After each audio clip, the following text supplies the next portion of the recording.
¿Qué tal? Buenas noches, me da gusto saludarles en este jueves de nuestro estudio a las 8 de la noche. Ya todos estamos muy puntuales. Espero que ya todos los que se van a conectar estén conectados. Vamos a seguir con nuestro estudio del libro de Hechos, el cual hemos titulado Hechos del Espíritu Santo, y hoy veremos el tema de esperanza. Ese es el título del estudio, Hechos del Espíritu Santo, esperanza. Bueno, aquí tengo junto a mí a Eddie, vamos a orar para que Dios nos guíe, tengamos una buena noche en nuestro estudio, que abra nuestros corazones, nos quite las distracciones y que pues, nuestro corazón esté a la expectativa de lo que nos quiere decir Dios. Eddie, nos guías por favor en la oración.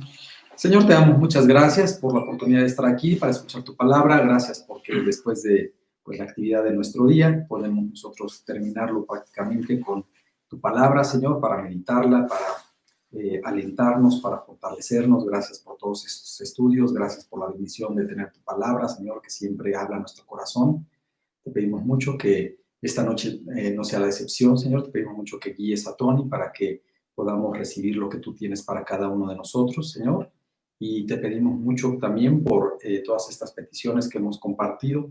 Te pedimos mucho te damos gracias por la recuperación de los papás de Fernando Pérez, Señor. Te pedimos mucho por ahora estos nódulos, permitas que se recupere y que él pueda estar mejor, Señor. Te pedimos y te damos gracias también por la actividad evangelística que hubo en casa de Estelita, con este baby shower. Te pedimos mucho que tú sigas fortaleciendo los grupos, Señor, para que ellas, pues todas las personas que están llegando, Señor, puedan crecer y puedan entender tu palabra, Señor, con claridad, para que vayas formando tú la convicción que solo tú puedes traer, Señor, a sus vidas. Te pedimos mucho por amor por ellos, para buscarlos y para que ellos alentarlos a que sean constantes y ese crecimiento se pueda dar pues de manera pues mejor, Señor, y rápida. Pedimos mucho por la sobrina de Brisa, Señor, por la sobrina, perdón, de Elo, que tiene COVID, que tú la recuperes, que pronto pueda sanar, Señor. Pedimos mucho también por la actividad evangelística de Eli Espejel, de la célula en la que ella pertenece, que será el 14 de octubre. Bendícela, Señor, trae personas nuevas y trae a Alicia Marquina, para que se recupere del accidente que tuvo en la cocina, Señor, que tú permitas que ella sane, Señor, y si no te conoce, pues también que ella pueda acercarse y pueda ver tu amor y tu cuidado, Señor. Te pedimos también mucho por el hermano de Marta Lizaldi, por Raúl, Señor, para que pues tú permitas que él no tenga COVID. Te pedimos mucho que ese es el deseo de nuestro corazón, pero pues también te pedimos mucho que tú lo cuides en caso de que lo tenga. Esperamos que no, Señor. Y bueno, Señor, te pedimos también en general por la salud de todos los que estamos aquí, que nos sigas cuidando y que nos sigas utilizando, Señor, en medio de esta pandemia, y te damos muchas gracias en el nombre de Cristo Jesús. Amén, Padre. Gracias.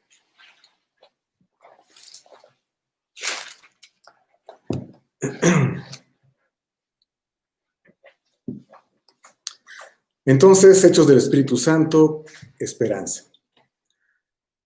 Vamos a estar recordando algunas cosas de estudios pasados para introducirnos esta noche a lo que vamos a ver. Básicamente estaremos en el capítulo 24 del libro de Hechos, vamos a verlo en toda su extensión. Y bueno, ese pequeño resumen, irnos un poquito para atrás, es recordar la advertencia que el Espíritu Santo le había dado a Pablo, que pasaría por tribulaciones, que pasaría por prisiones al llegar a Jerusalén. Todas esas cosas que el Espíritu Santo le había dicho llegaron. Como los ancianos de Jerusalén le pidieron a Pablo que pagara el voto una vez que llegó de 4 hombres. Todo esto con el fin de que los cristianos, casi todos en Jerusalén judíos, que se habían convertido a Cristo, pudieran seguir hablando de Cristo a los judíos no convertidos, que era su principal ministerio, y que había pues una barrera que se estaba formando a la cual ellos querían quitar, diciendo que pues Pablo estaba diciendo que ya la ley, los judíos no deberían de seguirla, y que bueno, eso estaba quedando un poquito a conflicto para el ministerio de los judíos de Jerusalén hacia sus hermanos, que querían que llegaran a Cristo.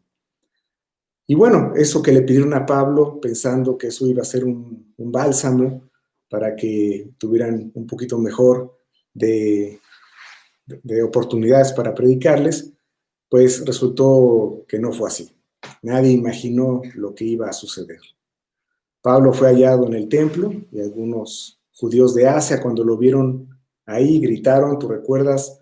Este es el hombre que por todas partes enseña contra el pueblo, contra la ley y contra este lugar. Lo acusaban de haber metido griegos en el templo, lo cual tampoco era cierto, como las otras cosas que le dijeron. Lo sacaron y lo golpearon con el fin de matarlo. Con semejante alboroto llegaron los soldados romanos, literalmente para salvar la vida de Pablo en ese momento. Ahí, en esa turba ante el pueblo, se le permite hablar, el tribuno le da la palabra y Pablo cuenta su historia, como de perseguidor de la iglesia, viajando a Damasco para encerrar a los cristianos, se le aparece Jesús. Y cómo ahora su vida a partir de ese momento serviría para ser testigo de Jesucristo como el Mesías. Obviamente, pues un cambio radical, una conversión de parte de Jesús directamente a Pablo para que él ahora fuera su siervo. Cuando Pablo mencionó que él sería enviado a los gentiles, ahí en ese momento que estaba contando su historia, en ese momento, recuerdas, lo dejaron de oír y de nueva cuenta lo querían matar. Ante ello lo encierran y al día siguiente comparece ante el Sanedrín, donde había una parte de fariseos y otra de saduceos. Con estrategia hace separar el Sanedrín al decir que por la resurrección de los muertos soy juzgado, ya que sabes que los saduceos no creían en la resurrección y los fariseos sí. Lo cual, por cierto, era una tragedia. ¿Cómo es posible que en el mismo seno de la religión judía había una parte de judíos que no creían en la resurrección? Era increíble. Tú sabes que muchos de ellos, saduceos, tuvieron encuentros con Jesús y Jesús en todas las ocasiones les decía que cómo es posible que no creían en la resurrección. Bueno, eso lo utilizó Pablo y separa al Sanedrín en dos. Realmente, incluso ahí los fariseos hasta prácticamente lo defienden, pero en fin, todo esto crea un alboroto en el cual también tiene que ir custodiado por los soldados para protegerlo.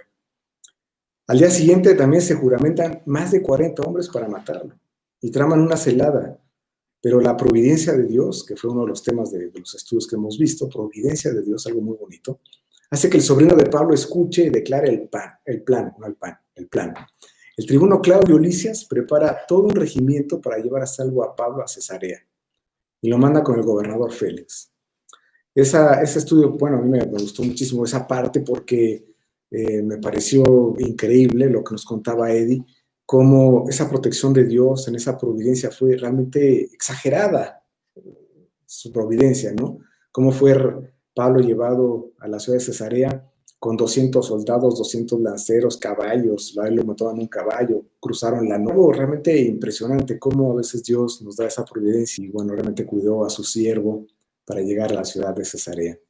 Y terminamos el estudio en el capítulo 23, en los versículos 33 al 35.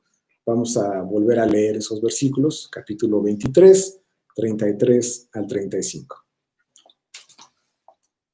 Cuando aquellos llegaron a Cesarea y dieron la carta al gobernador, presentaron también a Pablo delante de él. El gobernador, leída la carta, preguntó de qué provincia era, y habiendo entendido que era de Cilicia, hay entre los judíos, les dijo, te oiré cuando vengan tus acusadores, y mandó que le custodiasen en el pretorio de Herodes. Bueno, nuevamente fue puesto en una prisión.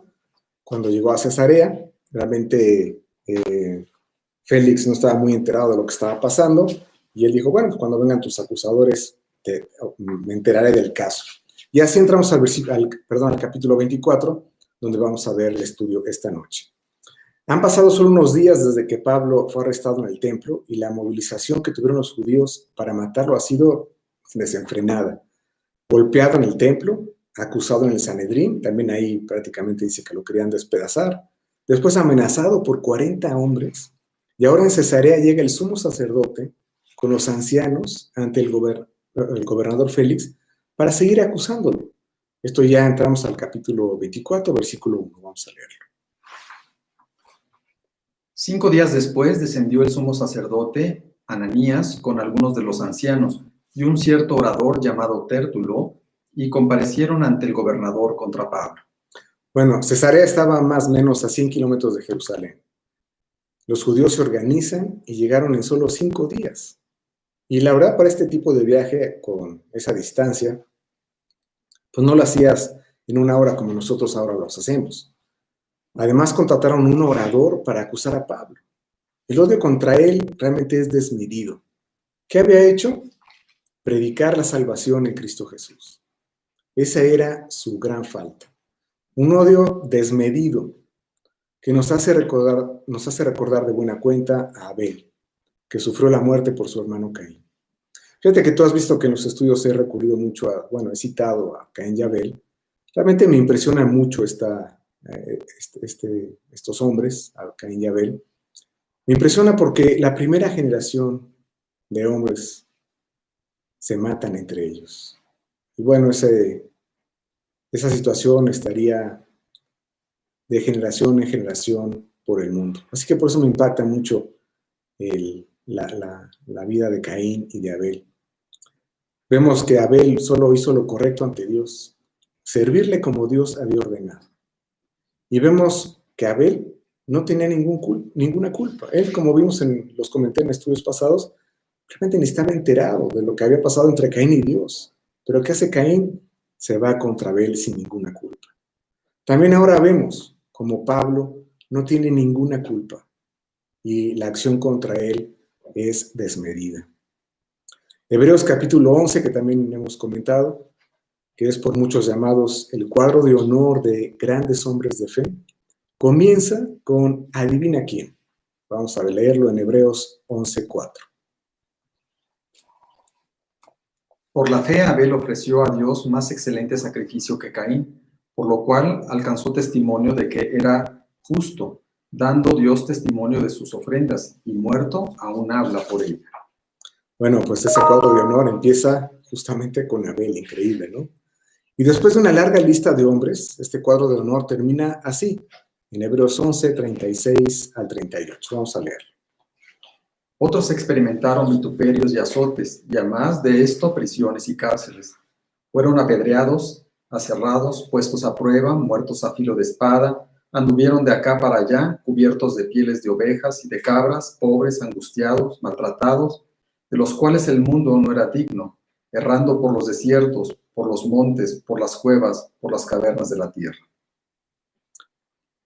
Esta lista es tan extensa que el autor de Hebreos ya no pone sus nombres, pero podríamos hablar de Elías, que perseguido se escondió en una cueva. ¿Tú recuerdas cómo Elías fue perseguido por Atalía, ¿no? la esposa de uno de los reyes de Israel? Y bueno, lo perseguía hasta la muerte, hasta que tuvo que esconderse en una cueva por unos días. También estaría ahí Micaías, puesto en la cárcel con agua de aflicción y pan de angustia. Un rey de Israel también, al profetizar Micaías sobre lo que quería hacer el rey de Israel y que realmente Dios no lo había mandado, pues le dice que no va a prosperar su viaje. ¿Y el rey qué hace?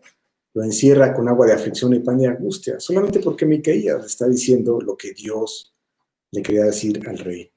También podríamos hablar de Zacarías, apedreado por orden de otro rey, el rey Joás, este rey de Jerusalén, de Israel, pero de Jerusalén.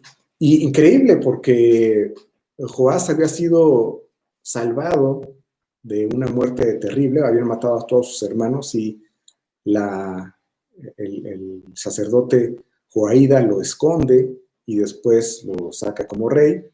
Y durante toda su vida de Joaída, pues Joás es un buen rey hasta que muere Joaída. Y empieza a hacer lo malo Joás. Y Zacarías va y le dice, pues, que Dios le ordena que ponga su vida en orden. ¿Y qué es lo que hace el rey Joás? Van a matar a Zacarías apedreado. Cuando el papá de Zacarías lo había rescatado al rey de su vida. Increíble. Todos ellos por el gran crimen de hablar lo que Dios quiere decirle al hombre. El cristiano es solo un mensajero.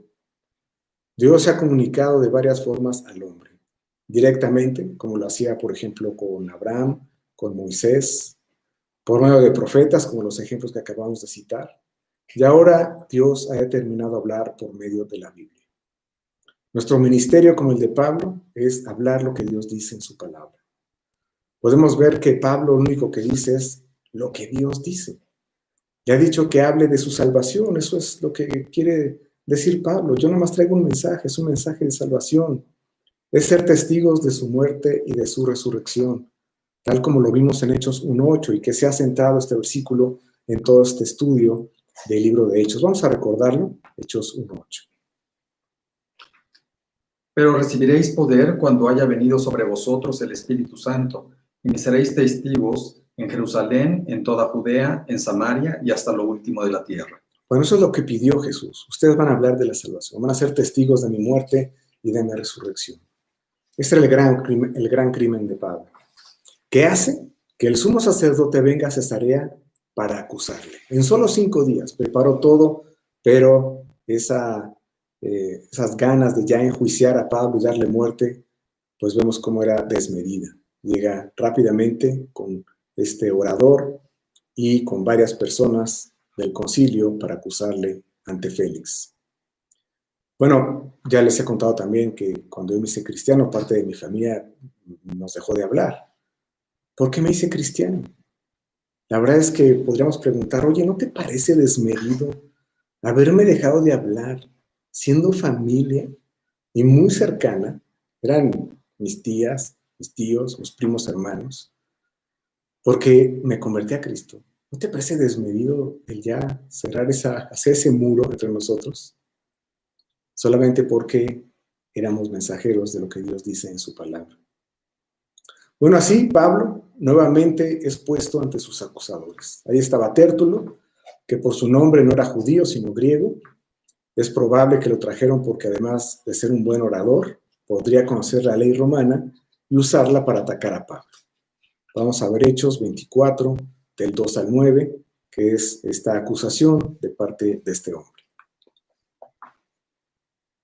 Y cuando éste fue llamado, Tértulo comenzó a acusarle diciendo: como debido a ti gozamos de gran paz y muchas cosas son bien gobernadas en el pueblo por tu prudencia, oh excelentísimo Félix, lo recibimos en todo tiempo y en todo lugar con toda gratitud. Pero por no molestarte más largamente, te ruego que nos oigas brevemente conforme a tu equidad, porque hemos hallado que este hombre es una plaga y promotor de sediciones entre todos los judíos por todo el mundo y cabecilla de la secta de los nazarenos. Intentó también profanar el templo y prendiéndole quisimos juzgarle conforme a nuestra ley, pero interviniendo el tribuno Lisias, con gran violencia le quitó de nuestras manos, mandando a sus acusadores que viniesen a ti. Tú mismo, pues, al juzgarle podrás informarte de todas estas cosas de que le acusamos. Los judíos también confirmaban diciendo ser así todo. Bueno, ¿con qué adulación se dirige a Félix, no? ¿Quién sabe qué decían a sus espaldas? Notamos la hipocresía con tal de conseguir su fin, matar a Pablo. Pues tú sabes que los judíos odiaban a los romanos, ¿no? Y sobre todo ese concilio cerrado de la religión judía, pues obviamente no soportaba a los romanos. Y bueno, todo esto con el fin entonces de quedar bien con él y conseguir su fin. Caín hizo lo mismo, regresando nuevamente a estos 2 hombres en Génesis. Vamos a ver Génesis 4:8. Y dijo Caín a su hermano Abel: salgamos al campo. Y aconteció que estando ellos en el campo, Caín se levantó contra su hermano Abel y lo mató. Fíjate, oye, querido Abel, a ti que te gusta caminar en el campo, ¿verdad? Vamos a pasear juntos como lindos hermanos, platicamos y pasamos un buen rato, ¿no? Hipócrita, lo querías matar, y así lo hizo. Así también los judíos adularon a Jesús. Marcos 12, 13 al 15.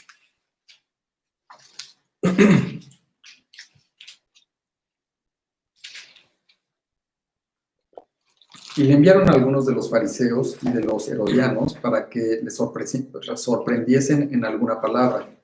Viniendo ellos le dijeron: Maestro, sabemos que eres hombre veraz y que no te cuida el camino de Dios. ¿Es lícito dar tribuno a César o no? ¿Daremos o no daremos? Mas él, percibiendo la hipocresía de ellos, les dijo: ¿por qué me tentáis? Traedme la moneda para que la vea. Bueno, Jesús obviamente notó, dice el versículo, la hipocresía de ellos. ¿Qué querían hacer los judíos? Ponerlo en contra de Roma. Oíste, se cree rey y pues está en contra de Roma, imagínate. Ya no va a querer que le paguemos impuesto a César, sino a él. ¿Qué está pasando? Bueno, Jesús notó su hipocresía. Y bueno, así en esta hipocresía de Tértulo y de los judíos, que al final de lo que leímos también decían, los judíos también confirmaban diciendo ser así es, confirmaban diciendo ser así todo, pues ahí estaban también involucrados ellos. Como vemos, es acusado de tres cosas. La primera, sedición, que es alzamiento social, lo cual era mentira, ya que Pablo solo había estado unos cuantos días en Jerusalén y solo había estado en una reunión con los ancianos líderes de la iglesia. Notamos mentira y además exageración desmedida en algo que no había pasado. Aunque no es de extrañar, ya que también acusaron los judíos a Jesús de igual forma. Vamos a ver Lucas 23, versículo 2a hasta la palabra nación. Y comenzaron a acusarle diciendo, a este hemos hallado que pervierte a la nación. Bueno, fíjate, pervierte a la nación entera. A Jesús lo estaban acusando de lo mismo. La segunda acusación contra Pablo en este momento dice que es cabecilla de la secta de los nazarenos. Tértulo sagazmente quiere poner a Pablo en contra de Roma. El punto es que Roma juzgue a Pablo. Eso, como estamos viendo, lo sugirieron los judíos a Pilato cuando estaban tratando de enjuiciar a Jesús. Vamos a ver Lucas 23, 2, la segunda parte. Y que prohíbe dar tributo a César, diciendo que él mismo es el Cristo, un rey. Bueno, ahí como aquella vez que lo quisieron tentar, diciendo es justo, es lícito pagar los impuestos a César, ¿qué debemos hacer, Jesús? Bueno, aquí no habían quitado el dedo del renglón, como vemos, y querían nuevamente acusarlo de lo mismo, poner a Jesús en contra de Roma. Si Pablo predica de Jesús, también entonces él es enemigo de Roma. Veamos aquí también la similitud con Jesús. Vamos a ver Juan 19, 12. Desde entonces procuraba Pilato soltarle, pero los judíos daban voces diciendo, si a este sueltas, no eres amigo de César. Todo el que se hace rey, a César se opone. Fíjate lo que están haciendo. Le quieren insinuar ahora a Félix, oye, cuidado si defiendes a Pablo, ¿eh? Podría ser encontrado enemigo de César. Así que ten mucho cuidado con las decisiones que tomas. Es lo que le están diciendo a Félix. Y el tercer punto es profanar el templo, es la acusación contra Pablo. Y bueno, también mentira. Ya vimos cómo Pablo no había metido a griegos en el templo. Ellos pensaban eso porque lo habían visto en la ciudad con algunos griegos que vinieron con él de Éfeso. A Jesús también lo acusaron de profano, del día de reposo. Vamos a leerlo en Juan 5, 16. Y por esta causa los judíos perseguían a Jesús y procuraban matarle, porque hacía estas cosas en el día de reposo. Bueno, tú sabes que constantemente a Jesús le estaban diciendo que él estaba profanando el día de reposo. Cómo se atreve, cómo sana, cómo dice, cómo hace esto en el día de reposo. Bueno, Jesús, como sabemos, no profanaba el día de reposo. Vamos a leerlo en Lucas 14, del 3 al 6. Entonces Jesús habló a los intérpretes de la ley y a los fariseos diciendo, ¿es lícito sanar en el día de reposo? Mas ellos callaron, y él, tomándole, le sanó y le despidió. Y dirigiéndose a ellos dijo, ¿quién de vosotros, si su asno o su buey cae en algún pozo, no le sacará inmediatamente, aunque sea en día de reposo? Y no le podían replicar estas cosas. Era increíble, ¿no? Cómo Jesús sanaba en el sábado a una persona que estaba padeciendo algo y le reclamaban que por qué lo hacía en sábado. Oye, pero si está sanando a una persona, qué increíble lo que está haciendo Jesús. Y bueno, también le decían que lo estaba profanando, pero fíjate el versículo que leímos al final, decía, y no le podían replicar. ¿Por qué? Porque sus conciencias sabían que Jesús estaba haciendo lo correcto, no estaba profanando el sábado, el día de reposo. Bueno, con todas estas acusaciones delante de Pablo, vamos a poner una nota al margen, porque pues con todo esto, Pablo está siendo bienaventurado. No queremos dejar de decir este punto, que creo que también es importante. Vamos a leer Mateo 5, 11 y 12.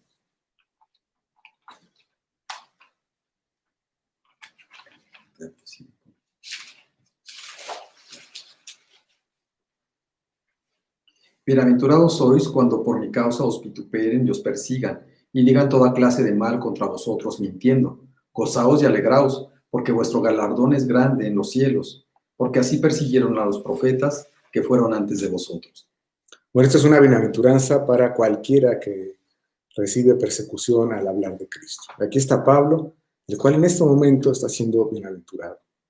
Así que nosotros somos bienaventurados cuando somos perseguidos por la causa de Cristo. Por supuesto, solamente tenemos que estar seguros que lo que digan contra nosotros sea mentira. No serás bienaventurado si es verdad lo que digan en tu contra.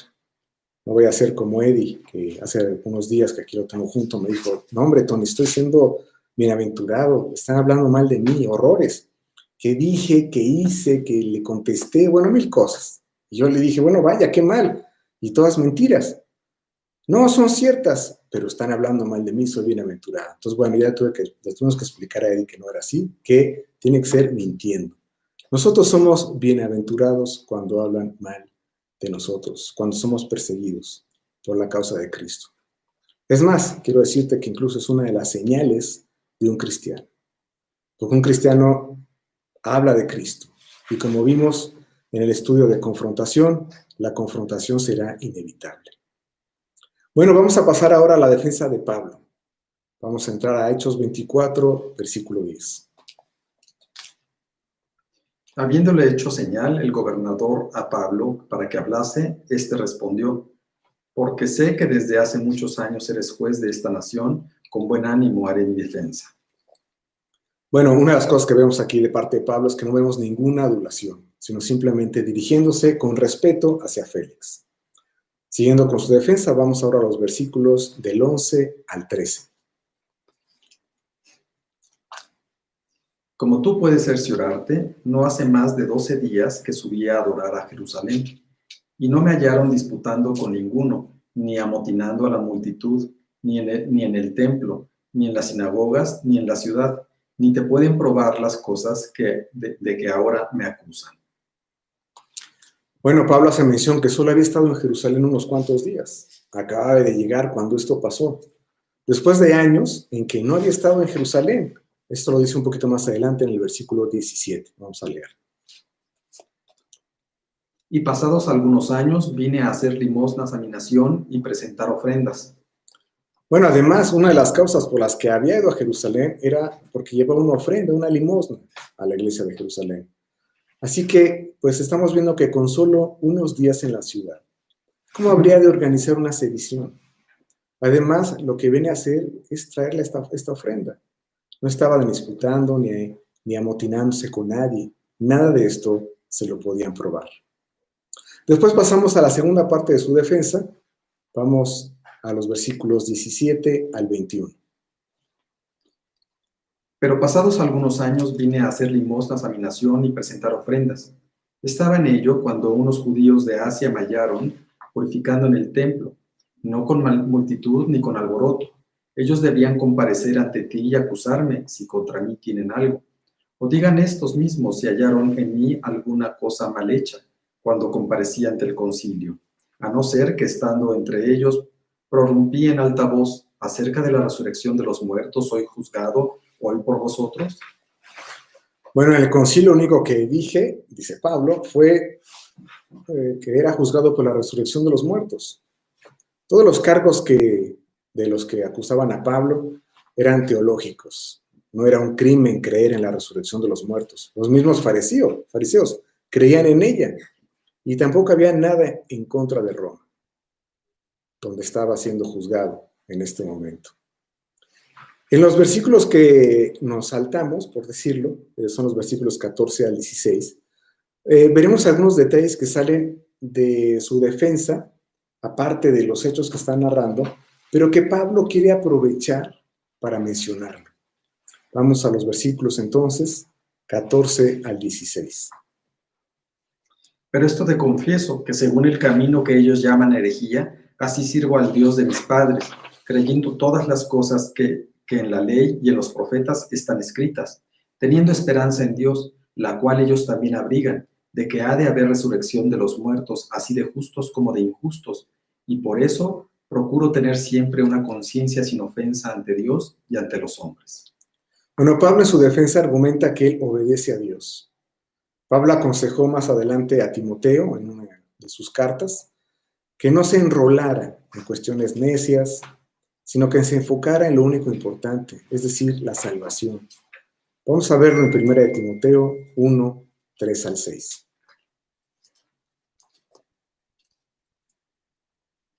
Como te rogué que te quedases en Éfeso cuando fui a Macedonia para que mandases a algunos a que no enseñasen diferente doctrina, ni prestasen atención a fábulas y genealogías interminables que acarrean disputas más bien que edificación de Dios, que es por fe, así te encargo ahora, pues el propósito de este mandamiento es el amor nacido de corazón limpio y de buena conciencia y de fe no fingida, de las cuales cosas, desviándose algunos, se apartaron a vana palabrería.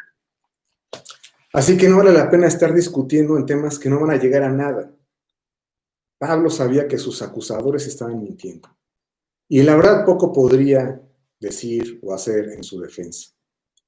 Así que lo que está sugiriendo a Timoteo es, olvídate de estar en discusiones de genealogías, de que si tal cosa es importante, que si tal punto religioso está en la Biblia o no. Y bueno, podemos estarnos enrolando en cosas que realmente no valen la pena. Lo que nosotros debemos de hacer cuando hablamos de Cristo es quitar todas esas cosas y centrarnos en la salvación. Y es justo lo que está haciendo Pablo en este momento en medio de su defensa. Sí se defendió con los cargos que estaba siendo acusado, pero él no quiere dejar el punto central, lo quiere dejar presente ese punto central que es la salvación. Me acuerdo que en una ocasión estábamos hablándole de Cristo en un restaurante a una persona, traíamos nuestra Biblia, y él, bueno, se sintió atraído quizá por Apocalipsis, y me dijo, oye, ¿por qué no me explicas Apocalipsis? Y le dije, no te voy a explicar Apocalipsis, mejor te voy a hablar, te voy a explicar lo que dice el Evangelio de Juan. Eso es lo que tú necesitas en este momento. ¿Para qué me meto en cosas que realmente pues, no van a venir mucho al caso con el propósito de llevar la salvación a esta persona? ¿No? Con este versículo 14 comienza con un pero, como vimos, ¿no?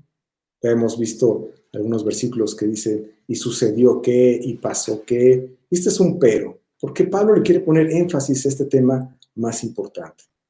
Menciona el camino con mayúscula, que así era llamado al principio el cristianismo. Vamos a verlo en algunos versículos, Hechos 19:9.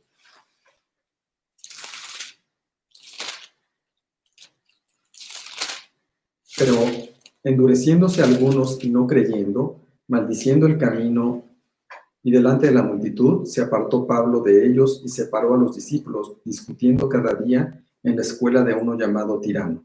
Bueno, te das cuenta en este versículo que dicen estas personas maldiciendo el camino, también con mayúscula, refiriéndose al cristianismo. Otro versículo, 19:23. Hubo por aquel tiempo un disturbio no pequeño acerca del camino. Exacto. Y también en Hechos 22:4. Perseguía yo este camino hasta la muerte, prendiendo y entregando en cárceles a hombres y mujeres. Bueno, Pablo ahí mencionando de el camino. Fue en Antioquía cuando el término cristiano se acuñó. Vamos a verlo en Hechos 11:26.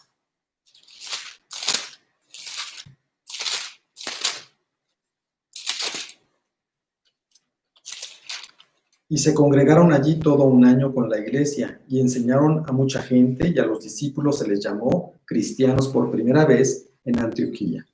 Bueno, ahí se llamaron a los cristianos por primera vez en Antioquía. Y no sé cuánto tuvo que ver Pablo en este nombre, pero en Hechos 11:25, que es el versículo anterior, vamos a leerlo. Después fue Bernabé a Tarso para buscar a Saulo, y hallándole le trajo a Antioquía. Bueno, Pablo estaba en Tarso y va Bernabé por él, lo lleva a Antioquía, y el versículo siguiente es donde dice que por primera vez se les llamó cristianos a los miembros de la iglesia. Bueno, es un versículo que aparece de inmediato cuando Pablo llega. No sabemos si tuvo algo que ver, pero más bien hablemos que el Espíritu Santo, guiando y enseñando a partir de ese momento, puso el nombre en nuestra fe, cristianos. Por cierto, una década más o menos después de la resurrección de Cristo en este lugar en Antioquía.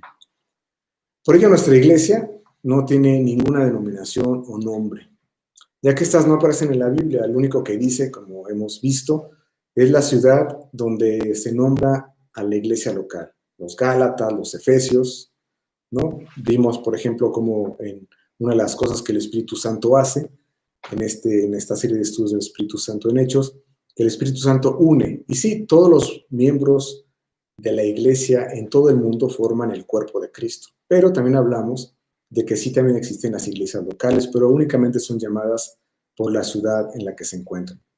Y bueno, hemos querido mantenernos con este solo nombre, cristiano o iglesia cristiana. Al principio llamado Camino, seguramente por lo que dijo Jesús en Juan 14:6, vamos a leerlo. Jesús le dijo: yo soy el camino y la verdad y la vida. Nadie viene al Padre sino por mí. Bueno, Jesús ahí dice que Él es el camino, como en primera instancia.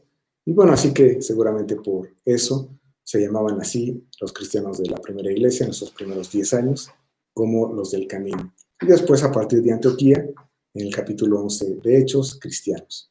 Cristiano significa seguidor de Cristo. Así que nosotros, como cristianos, somos seguidores de Cristo. Bueno, ellos, los judíos, llaman a este camino herejía, que significa apartarse de la doctrina. En este caso, de la religión judía. Pero, pues no es cierto, porque yo creo, dice Pablo, en lo que está escrito en la ley y los profetas. Fíjate cómo Pablo basa su creencia y que los judíos deberían tenerla como la más alta autoridad en las escrituras, en la Biblia. Pablo está diciendo que él solo es un mensajero y siervo de lo que Dios dice en su palabra. Como hemos dicho constantemente, la escritura, la Biblia, es la máxima autoridad. Nuestra insistencia en que la conozcas profundamente, porque en ella vas a encontrar lo más importante, tu destino eterno. Ese destino eterno, Pablo lo menciona de esta forma en esto que está diciendo en este momento. Dice Pablo que habrá resurrección de muertos, así de justos como de injustos. A lo que se refiere Pablo es el tema más importante de la Biblia, el destino del hombre por medio de la muerte. El mensaje del Evangelio, quiero decirte que es muy sencillo, extremadamente sencillo, lo cual es increíble y es maravilloso, ya que el punto más importante no es una teología incomprensible, difícil de explicar, difícil de entender. El mensaje de la resurrección de los muertos, así de justos como de injustos, es sencillo, y es este. Vamos a usar solo 2 versículos, escritos, por cierto, por Pablo en su libro a los Romanos. Vamos a ir a Romanos capítulo 3, versículos 23 y 24.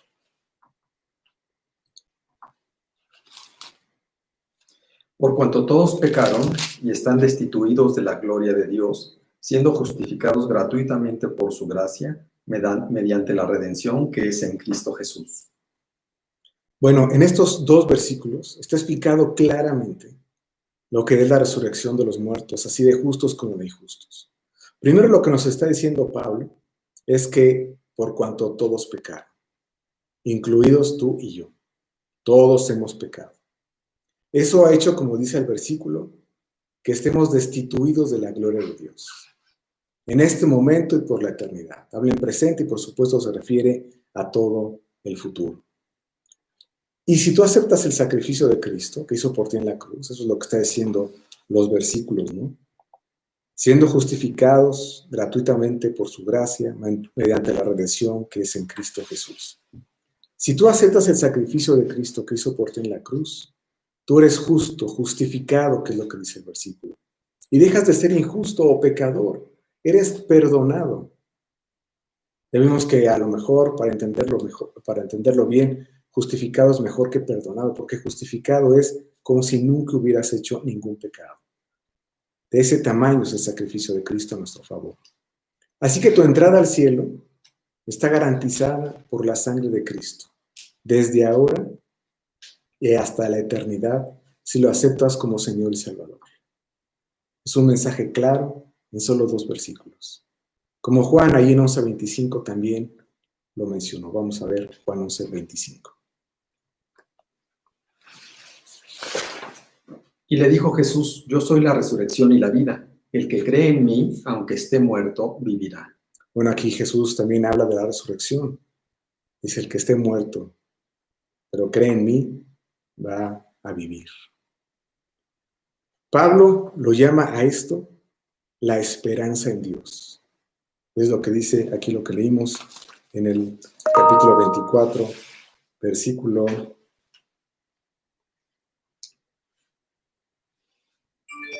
15,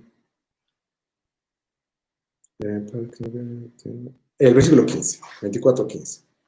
Dice, teniendo esperanza en Dios. Es decir, que esa resurrección de muertos, de justos como de injustos, es una esperanza en Dios. Y aquí el título del estudio, por eso lo titulamos Esperanza. La palabra griega es elpis, que significa esperar con anhelo, con expectación y con confianza. Hay esperanza en esta vida.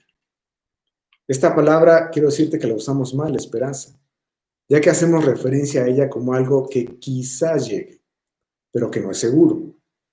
Algunas podemos poner ejemplos como frases como esta que dice, tengo esperanza en que llegue, o tengo esperanza en que pase, pero hay duda e incertidumbre. Pero con Dios hay certeza y seguridad. La esperanza es esperar simplemente que llegue. Es más, la Real Academia Española, vamos a ver su significado. La verdad es que la palabra griega y todo el contexto de como lo pone la palabra de Dios serían suficientes, pero pues vamos también al diccionario porque encontramos ahí unos detalles. Dice de esperanza, es el estado de ánimo que surge cuando se presenta como alcanzable lo que se desea. Así que dice es alcanzable, en donde no hay duda tampoco. No es a ver si lo alcanzo, es alcanzable. Y otra definición que anota es, en el cristianismo, virtud teologal por la que se espera que Dios otorgue los bienes que ha prometido. Se espera, es decir, solo hay que esperarlo. Así que si nos fijamos en la palabra de Dios, la esperanza es algo increíble, maravilloso, es algo que va a pasar, no es algo dudoso, no es algo que hay incertidumbre, sino algo certero. Y la palabra esperanza en la palabra de Dios es muy importante.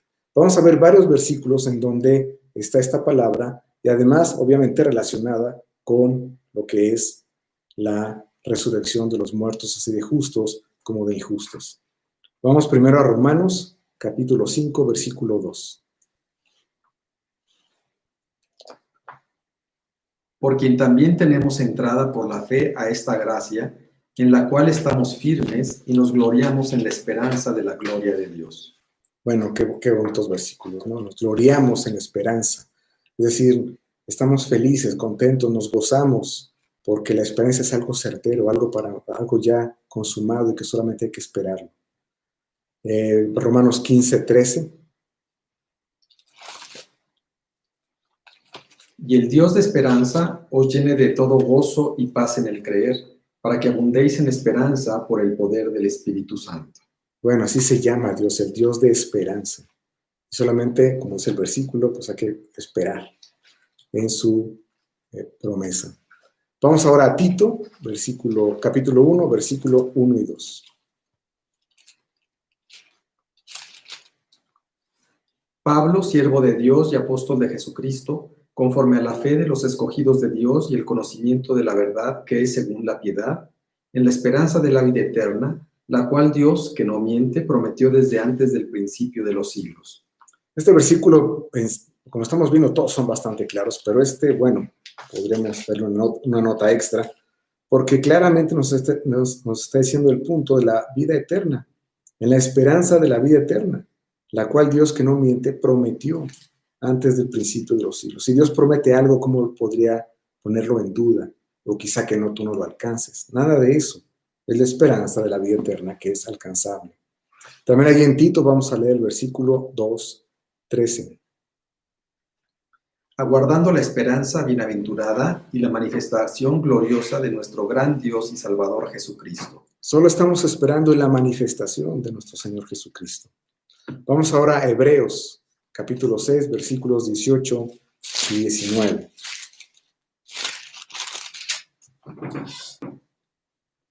Para que por dos cosas inmutables, en las cuales es imposible que Dios mienta, tengamos un fortísimo consuelo los que hemos acudido para asirnos de la esperanza puesta delante de nosotros, la cual tenemos como segura y firme ancla del alma y que penetra hasta dentro del velo.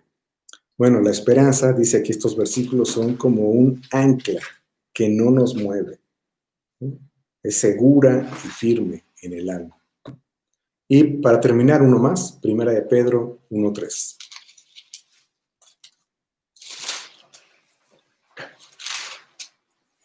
Bendito el Dios y Padre de nuestro Señor Jesucristo, que según su grande misericordia nos hizo renacer para una esperanza viva por la resurrección de Jesucristo de los muertos. Aquí la llama una esperanza viva por la resurrección de Jesucristo de los muertos.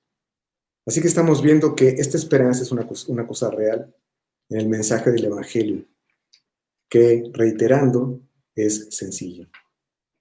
Pero por desgracia, en su sencillez radica su mayor barrera. Y la mayoría de las personas no lo creen. Mateo 7, 13 y 14.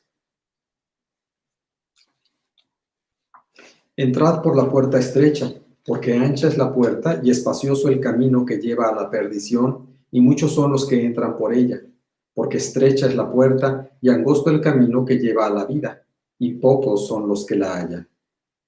La gran mayoría de las personas no creerán en el Evangelio, en el camino que lleva a la salvación, sin importar tanta información que tengan o cuán sencillo sea.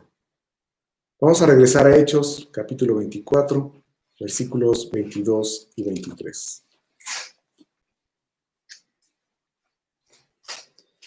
Entonces Félix, oídas estas cosas, estando bien informado de este camino, les aplazó diciendo: cuando descendiere el tribuno Lisias, acabaré de conocer de vuestro asunto.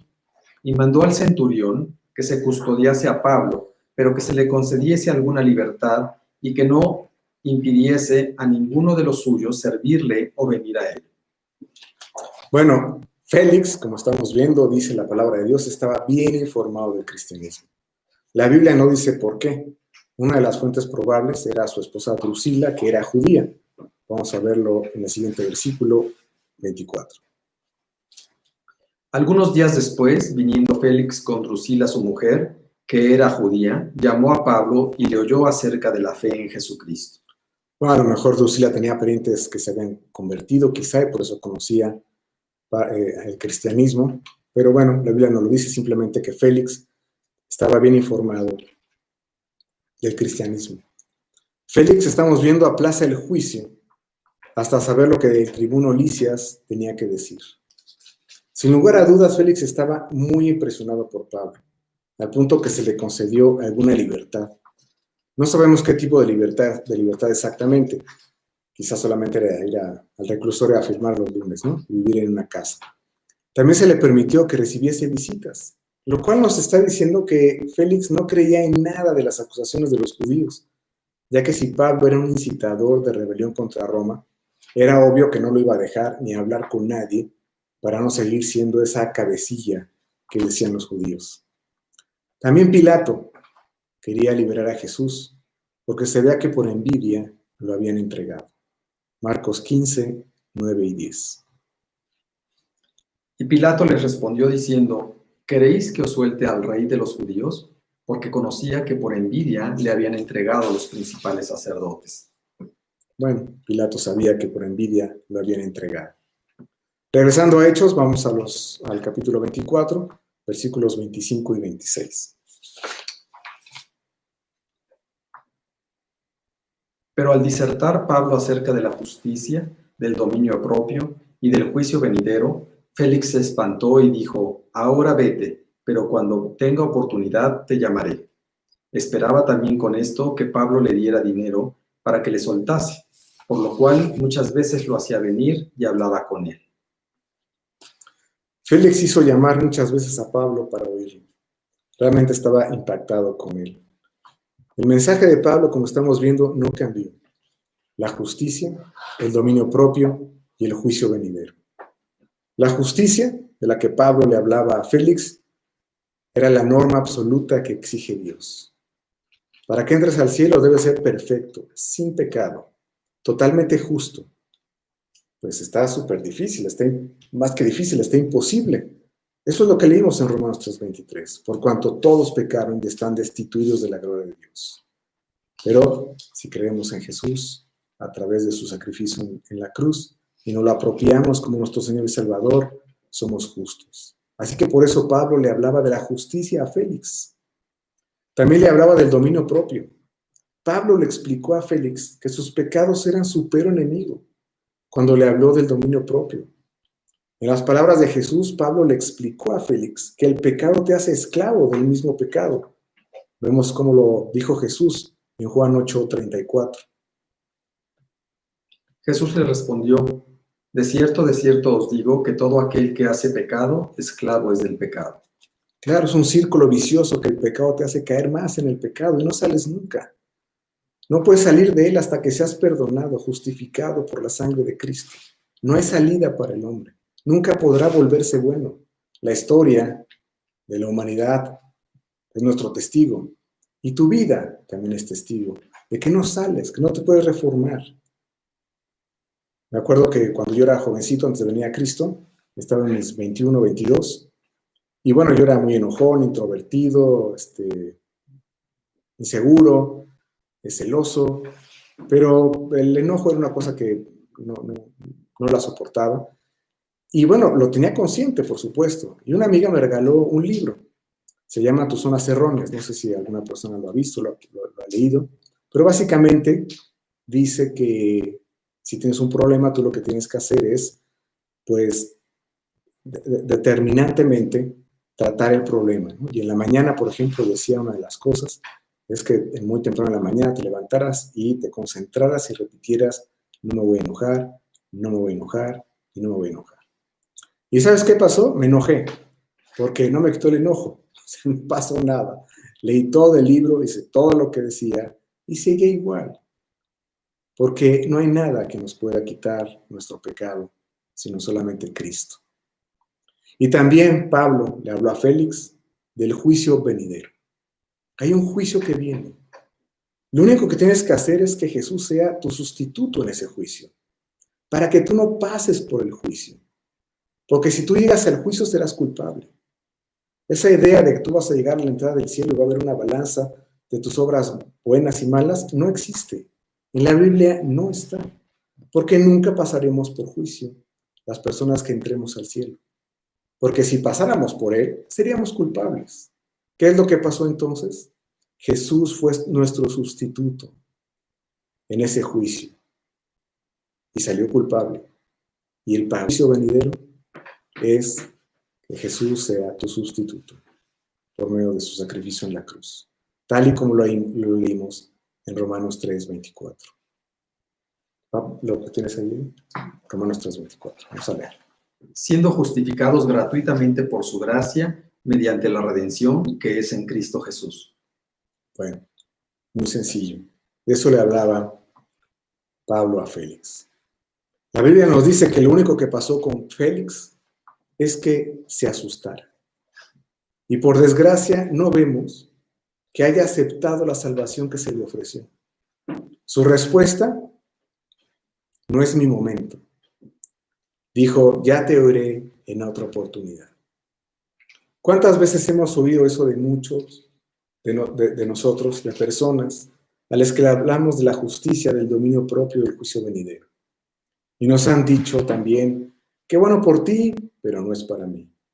O también: respeto mucho lo que dices, pero no gracias. Félix estaba en todas estas respuestas, con información, con Pablo hablándole claramente de una forma muy sencilla de lo que es el juicio venidero.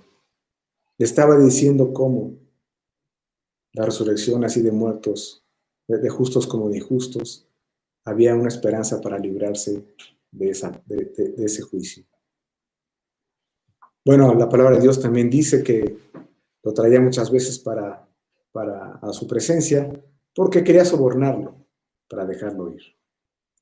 Lo cual es evidente que Pablo pues nunca accedió a tal propuesta. Y terminamos con el versículo 27. Pero al cabo de 2 años recibió Félix por sucesor a Porcio Festo, y queriendo Félix congraciarse con los judíos, dejó preso a Pablo. Bueno, pasaron 2 años, un aplazamiento que no tenía sentido. No se menciona que el tribuno Lisias fue a declarar tal y como lo pidió Félix, no se menciona, o si hubo otras audiencias con los acusadores de Pablo. Hay 2 años de silencio que la Biblia no nos dice nada. Félix sabía que Pablo era inocente, pero por quedar bien con los judíos, lo dejó preso. Lo mismo hizo Pilato. Vamos a ver Juan 19:4. Entonces Pilato salió otra vez y les dijo: mirad, os lo traigo fuera, para que entendáis que ningún delito hallo en él. Era muy claro para Pilato que Jesús no había hecho ningún delito. También el versículo 12 de Juan 19. Diciendo: si a este sueltas, no eres amigo de César. Todo el que se hace rey, a César se opone. Y el versículo 16. Así que entonces lo entregó a ellos para que fuese crucificado. Tomaron pues a Jesús y le llevaron. Félix, como Pilato, sucumbió ante la presión del mundo. Fíjate que Félix tuvo a su disposición durante 2 años a Pablo. Hablaba muchas veces con él, conocía mucho acerca del camino. El testimonio de Pablo era poderoso, sabía que era inocente. Y sin embargo, pospuso su decisión, la decisión de hacer a Cristo su Salvador y así perder la esperanza de la vida eterna. Si tú escuchas por primera vez este mensaje acerca de la resurrección de los muertos, así de justos como de injustos, y tú no has hecho a Cristo el Señor y Salvador de tu vida para que te dé la esperanza de la vida eterna, lo único que tienes que hacer es una forma muy sencilla como lo explicamos, es hacer a Jesús el Señor y Salvador de tu vida. Yo te quiero motivar en este momento, en línea, no importa, a través de la computadora, que hagas una pequeña oración. Yo te quiero guiar en ella, que tú la repitas en el silencio de tu corazón y que tú le digas hoy, en este momento, a Cristo, que sea el Salvador, el sustituto, y que te entregue la esperanza de la vida eterna. Vamos a hacerlo, vamos a orar. Señor, en este momento te quiero pedir que tú seas mi Señor, mi Salvador. Reconozco que soy un pecador. Te quiero pedir que entres a mi corazón en este momento. Te lo pido en el sacrificio que tú hiciste por mí en la cruz. Entra a mi corazón en este momento. Te lo pido en el nombre de Cristo Jesús. Amén.